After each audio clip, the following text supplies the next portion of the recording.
Yes, सबसे पहले बहुत से सब्सक्राइबर ये सवाल पूछ रहे थे कि आप ये कैसे बोल सकते हो कि जो जेठानी जी हैं वो अपनी सास को गाली दिलवाना चाहती हैं, जबकि जेठानी जी तो हमेशा अपनी सास की तारीफ़ करती रहती हैं। तो यस, आज आप सबके लिए इस वीडियो के बीच में मैं वो चीज़ें दिखा दूंगी जहाँ से आप लोगों को ये देखने को मिल जाएगा और आपको ये प्रूव हो जाएगा कि सास को गाली खिलवाने से जेठानी जी को कोई फ़र्क नहीं पड़ रहा है।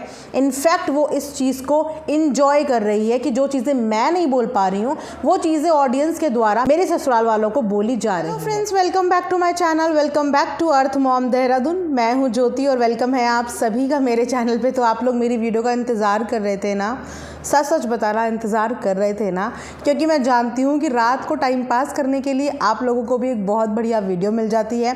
और साथ ही साथ कमेंट सेक्शन में आप लोग जो अपना पॉइंट ऑफ व्यू शेयर करते हो, सबसे पहले तो मैं आप सब लोगों की तारीफ़ करना चाहूँगी, खासकर जो कमेंट्स करते हैं उनकी, क्योंकि मैंने अपनी कल की वीडियो में ये बात बोली थी कि आप लोग खुल के अपनी बातें शेयर कीजिए, लेकिन लड़ाई झगड़ा एक दायरे में रह के कीजिए। तो सब ने वो बात सुनी है। पता है क्या होता है, आप जिसके भी सपोर्टर हैं, आप जिसको भी पसंद करते हैं, आप अपनी भाषा के थ्रू अपने उस क्रिएटर को क्या करते हो, अपने उस क्रिएटर को रिप्रेजेंट करते हो। जी हाँ, इससे ये पता चलता है कि अच्छा, इस क्रिएटर के फैंस इस स्टैंडर्ड के हैं और इस क्रिएटर के फैंस इस स्टैंडर्ड के हैं। इसीलिए जब भी आप कमेंट सेक्शन में अपनी बात रखो या अपना पॉइंट ऑफ व्यू शेयर करो, हमेशा ये ध्यान रखो कि आप जिसको सपोर्ट कर रहे हो, आपकी भाषा और आपके शब्द आपके उसी क्रिएटर को रिप्रेजेंट कर रहे हैं। तो इसी के साथ आज का रिएक्शन वीडियो शुरू करते हैं। तो जेठानी जी की थी एनिवर्सरी। सबसे पहले wish you a very very very happy wedding anniversary. I know ये बिलेटेड हो चुकी है, तो ठीक है, शादी की सालगिरह आप दोनों को बहुत बहुत मुबारक हो। शादी की सालगिरह का अच्छे से तो नहीं कहेंगे, बट हाँ, थोड़ा बहुत इन्होंने आज फंक्शन इन्जॉय किया, छोटा सा सेलिब्रेशन किया। लेकिन एक चीज़ की मुझे शिकायत है। पहले तो ये बोला जाता था हमेशा से कि सुमित और निक्कू की वजह से मायके वाले घर पे नहीं आते हैं, लेकिन इस बार के सेलिब्रेशन में मायके वाले घर पे क्यों नहीं आए? बड़ी शिकायत है मुझे आज जेठानी जी के मायके वालों से, क्योंकि जेठानी जी को अक्सर शिकायत रहती है अपने ससुराल वालों से, लेकिन आज मुझे शिकायत है इनके मायके वालों से। ना तो इनके मायके वाले अपनी बेटी के सपोर्ट में तब थे जब इनकी बेटी ये सारी प्रॉब्लम्स डील कर रही थी। एक बेटी को हमेशा अपने मायके का सपोर्ट होता है। जब ससुराल में उसे प्रॉब्लम्स हो रही होती तो उसकी फिर लाठी कौन बनता है, उसकी फिर ढाल कौन बनता है? उसके मायके वाले। जहाँ पे अपने हस्बैंड की भी जर्नी उन्होंने बताई और बहुत सारे कमेंट सेक्शन में पुराने जो इनको देखते होंगे उन्होंने भी बताया कि इनके हस्बैंड भी पहले इन्हें पूछते नहीं थे, और ये बात इन्होंने भी बताई है।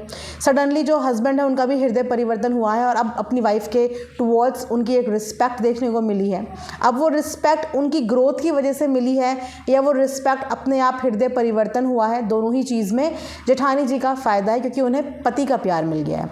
लेकिन इन्हीं पति ने जो बीते दिनों उनके साथ जो भी चीज़ें करी होंगी, जो भी मिसबिहेव किया होगा, बीइंग अ वाइफ इन्होंने वो सब चीज़ भुला दी और फिर विद ओपन आर्म अपने हस्बैंड को एक्सेप्ट किया। राइट, चाहे उन्होंने बहुत बड़ी बड़ी गलतियां की होंगी, लेकिन पति को माफ़ करके लाइफ में आगे मूव ऑन हुई, उनको साथ लेके मूव ऑन हो रही है। लेकिन वहीं पे ससुराल वालों के साथ आज भी बीती बातें इनको याद रहती हैं और आज भी उन बीती बातों को याद करके ये परेशान होती हैं। क्यों? जब आप अपने हस्बैंड को माफ़ कर सकते हो, क्योंकि एक पत्नी का गुरूर और एक पत्नी की रिस्पेक्ट एक हस्बैंड के हाथ में होती है। और जिस टाइम पे इनकी शादी हुई थी, इन्हीं की जो वीडियो आई है वहीं से मुझे पता चला कि जिस टाइम पे इनकी शादी हुई थी उस टाइम पे इनके जो हस्बैंड है वो बहुत अच्छा जॉब करते थे। कोविड के टाइम पे इनके हस्बैंड की जॉब गई थी। दैट मीन्स कि कोविड से पहले इनके हस्बैंड अच्छा खासा जॉब करते थे। तो जब वो अच्छा खासा जॉब करते थे, उन्होंने आपको संभाला हुआ था, तब भी आप लोगों के बीच में बॉन्डिंग अच्छी क्यों नहीं थी? चलिए, एक चीज़ हुई कि कोविड के टाइम पे इनकी जॉब छूट गई, ये डिपेंडेंसी हो गई इनकी फैमिली के ऊपर, लेकिन फैमिली ने किसी चीज़ की अपने एंड पे कमी तो नहीं होने दी थी। इनफैक्ट इन्होंने खुद ही अपनी वीडियो में बोला था कि मैंने कभी नहीं बोला कि मेरे देवर ने मेरे लिए कुछ नहीं किया, उसने किया है मेरे लिए बहुत कुछ। तो जिस समय पे जॉब नहीं थी, घर वालों से जितना बनता था, देवर देवरानी से जितना बनता था या देवर की समझ जितना कहती थी, उतना उन्होंने अपनी भाभी के लिए किया। और उसके बाद आज बाय ग्रेस ऑफ गॉड वो इतना अच्छा अर्न कर रही हैं कि अपनी सारी ख्वाहिशें अपने पैसे पे खुद पूरी कर सकती हैं। लेकिन शिकायतें सिर्फ पति से ख़त्म हुई, शिकायतें ससुराल के और लोगों से ख़त्म क्यों नहीं हुई? क्योंकि अगर एक बीवी के साथ अत्याचार हो रहा है या एक बीवी के साथ ऐसा सब कुछ हो रहा है, तो उसकी जिम्मेदारी सिर्फ पति की होती है, क्योंकि पति के भरोसे ही एक पत्नी आती है। आप किसी और को इस चीज़ का जिम्मेदार नहीं ठहरा सकते। लेकिन अपने पति को माफ़ करके उनको बहुत प्यार से एक्सेप्ट किया गया, लेकिन ससुराल वालों को अभी तक भी ना माफ़ किया जा रहा है, ना ही उनको पॉइंट आउट करना छोड़ा जा रहा है। हाँ, तो मैं इन सब चीज़ों के बीच में मायके वाला भूल गई। तो यस, मायके वालों के साथ प्रॉब्लम हुई थी शादी के टाइम से, उसके बाद से इनका हाथ टूटा, वो नहीं आए। इनके बेटे का फंक्शन था, वो नहीं आए। बहुत सारी चीज़ें बैक टू बैक हुई, वो नहीं आए। इनकी बेटी डिप्रेशन में गई, वो नहीं आए। बहुत सारी चीज़ें इनकी बेटी ने झेली, लेकिन वहाँ पे माता पिता ने अपनी बेटी के लिए स्टैंड क्यों नहीं लिया। चलो बीती बातें छोड़ भी देते हैं। क्वेश्चन आया था मेरे माइंड में, अब तो शादी में भी गई थी और अब इस वक्त ससुराल में कोई भी नहीं है और वो बहुत खुश हैं। भले ही उन्होंने मजाक में कहा हो, लेकिन उन्होंने कहा कि सबको भगा दिया है, अब मज़ा आएगा। सबको भगा दिया है, अब मज़ा आएगा। बहुत सारे लोगों ने इस चीज़ का भी जो है मुद्दा बनाया है कमेंट सेक्शन में कि ऐसे बोला जाता है किसी को कि अब सबको भगा दिया है घर से, अब मज़ा आएगा। भले ही फ़न वे में बोला गया हो, मज़ा आएगा मतलब भगाया नहीं है। वो लोग कुछ चीज़ें अटेंड करने के लिए गए हैं, जिसमें से कि एक नानी का काम भी है और एक घर की एक शादी भी है। फंक्शन अटेंड करने गए हैं, अपनी मर्ज़ी से गए हैं, उन्हें भगाया नहीं है। अब इन्होंने जिस भी कॉन्टेक्स्ट में बोला हो, मजाक में लेना है आप मजाक में ले लीजिए, जिनको बुरी लगी है उन्हें सीरियसली लेना है वो सीरियसली ले लीजिए। सबका अपना अपना तरीका है लेने का। लेकिन इस वक्त इनकी एनिवर्सरी का टाइम, अब इनके मायके से कोई भी क्यों नहीं आया अपनी बेटी का इतना इम्पॉर्टेंट दिन सेलिब्रेट करने। बेटी अभी 2 दिन पहले फिर से बीमार हुई थी कि हॉस्पिटल में ड्रिप तक चढ़नी पड़ी। उसके बाद भी मायके वाले एक बार भी बेटी को पूछने नहीं आए। चलो मान लेते हैं ससुराल नहीं आए, सेलिब्रेट करने फिज़िकली प्रेजेंट नहीं हो पाए, एक बार भी ना कोई वीडियो कॉल, ना कोई फ़ोन कॉल, कोई भी क्लिप ऐसी ऐड नहीं हुई, ऐसी दिखाई नहीं गई जिसमें उन्होंने ये बोला हो कि हाँ हमने अपने बेटी और दामाद को उनकी सालगिरह पे विश कर दिया। या 2 दिन पहले इनकी जो तबीयत ख़राब हुई थी, जिसके लिए इनके खुद के फैंस इतने ज़्यादा कंसर्न हैं। सोचिए, जिनके साथ इनका खून का रिश्ता नहीं है वो लोग इतने कंसर्न हैं, और जिनके साथ इनका रिश्ता है वहाँ से किसी का भी फ़ोन नहीं आया, वहाँ से किसी ने भी एक बार नहीं पूछा कि कैसी हैं ये। ऐसा क्यों? सिर्फ सास ससुर और घर के कुछ लोग ही तो बाहर गए हैं, बाकी का कोई भी इनकी एनिवर्सरी का हिस्सा बनने के लिए यहाँ पे क्यों नहीं आया। हाँ जी, तो जैसे कि मैंने वीडियो की शुरुआत में आप सबको बोला था, तो यस, जेठानी जी ने हालांकि अपनी वीडियो में 1-2 बार बड़ी दबी आवाज़ में इस चीज़ के लिए बोला है कि मेरी सास के लिए कुछ मत बोलो। वो भी पूरे सेंटेंस के साथ नहीं बोला है। कैसे बोलेंगी? क्योंकि खुद इन्होंने बहुत सारे कमेंट सेक्शंस में, बहुत सारे कमेंट्स में अपने मुंह से खुद बोला है इन्होंने कि भैया गाली खाने वाले काम करेंगी तो गाली तो खाएंगी ही। हाँ जी, ये इन्हीं जेठानी जी ने बोला है, जिनके सब्सक्राइबर अब आके ये पूछते हैं कि उन्होंने कब बोला सास के लिए कुछ, उन्होंने कब बोला सास के लिए कुछ। तो आपकी इन्हीं जेठानी जी ने कमेंट्स में ये बात बोली है अपनी सास के लिए कि जब गाली खाने वाले काम करेंगी तो गाली तो खाएंगी ही।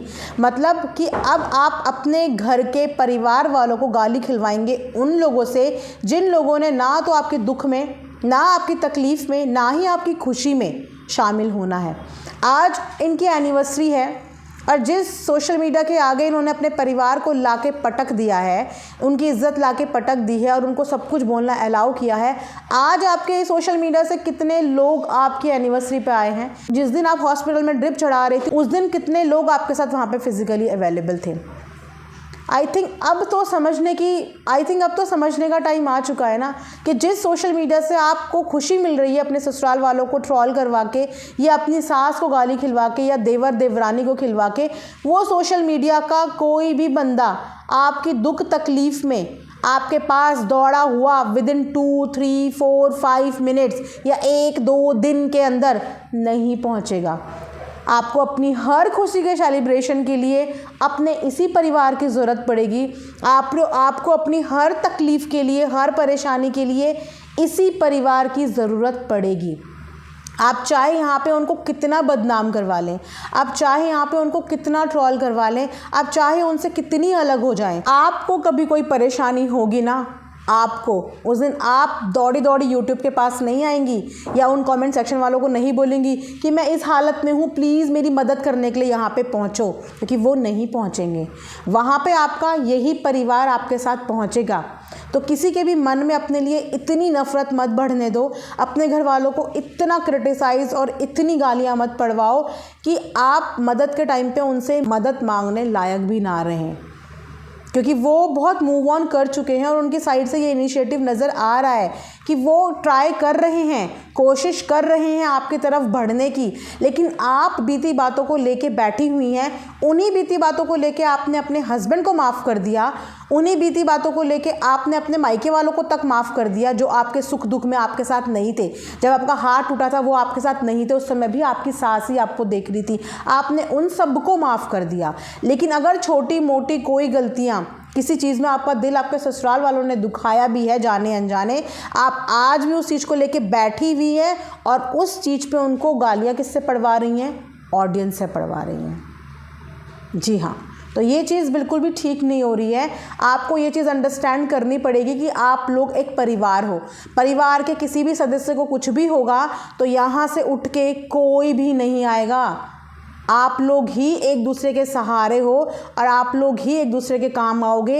एकता में शक्ति होती है।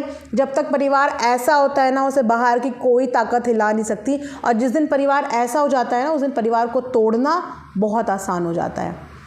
माँ बाप बचपन से बहुत मेहनत करते हैं अपने घर को जोड़ने के लिए, अपना घर बनाने के लिए, और जब उन्होंने आप लोगों को इतना प्यारा घर बना के दे दिया, पाल पोस के इतना बड़ा कर दिया, तो आप ना तो घर संभाल पा रहे हैं सब मिलके और ना ही घर के इतने प्यारे रिश्ते संभाल पा रहे हैं।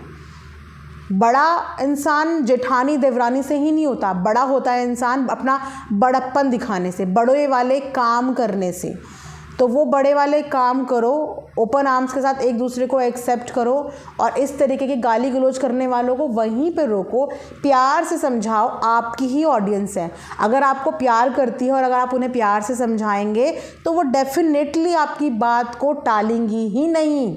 अगर आप उन्हें प्यार से समझाएंगे कि मैं अपने घर वालों के साथ कुछ चीज़ें सॉर्ट करना चाहती हूँ, लेकिन अगर मुझे इसी तरीके के कमेंट्स आते रहे तो मेरी सास को ये बुरा लग रहा है या मेरे परिवार को ये बुरा लग सकता है, तो प्लीज़ आप लोग मुझे सपोर्ट करो इस चीज़ में। थोड़े से टाइम के लिए ये नेगेटिविटी को हम छोड़ देते हैं, मेरे व्लॉग्स एंजॉय करो। कितना टाइम लगता है ये बोलने में? सिर्फ एक लाइन में आप अपनी बात कन्वे कर सकते हो, लेकिन आप नहीं चाहते हो, क्योंकि कमेंट सेक्शन में आप खुद ये लिख रहे हो कि जो गाली देने वाले काम करेगा वो गाली खाएगा ही। ये थोड़ी सी चीज़ें थी जो मुझे ऑकवर्ड लगी, मैंने सोचा आप लोगों के साथ शेयर कर लूँ, क्योंकि वीडियो के माध्यम से ही मेरे भी दिमाग में बहुत सारे क्वेश्चन आते हैं। अब मैं आप लोगों से बात नहीं करूँगी तो किससे करूँगी, क्योंकि कमेंट सेक्शन में लोग बहुत अच्छे हैं, बहुत दिमाग वाले लोग हैं और बहुत सारी चीज़ों का उनके पास भी जवाब होता है। तो अगर आपके पास भी इन बातों का जवाब हो तो प्लीज़ बताना। कि पहले तो सुमित और निक्कू को इस चीज़ का ब्लेम दे दिया जाता था कि जस्ट बिकॉज ऑफ देम उनके मायके वाले नहीं आते, पर अब तो वो लोग भी घर पे नहीं हैं। अब क्यों मायके वाले नहीं आ रहे हैं या कोई भी रिश्तेदार वहाँ पे नहीं आया शादी की सालगिरह विश करने के लिए या वहाँ पे उनके साथ छोटा सा मोमेंट शेयर करने के लिए? तो कमेंट सेक्शन में ज़रूर बताना। और यस, लड़ना मत, कॉन्वर्जेशन करना, आर्ग्यूमेंट्स करना, बट लड़ाई मत करना। मिलेंगे नेक्स्ट वीडियो में, तब तक अपना ध्यान रखिए। Thanks for watching earth mom Dehradun.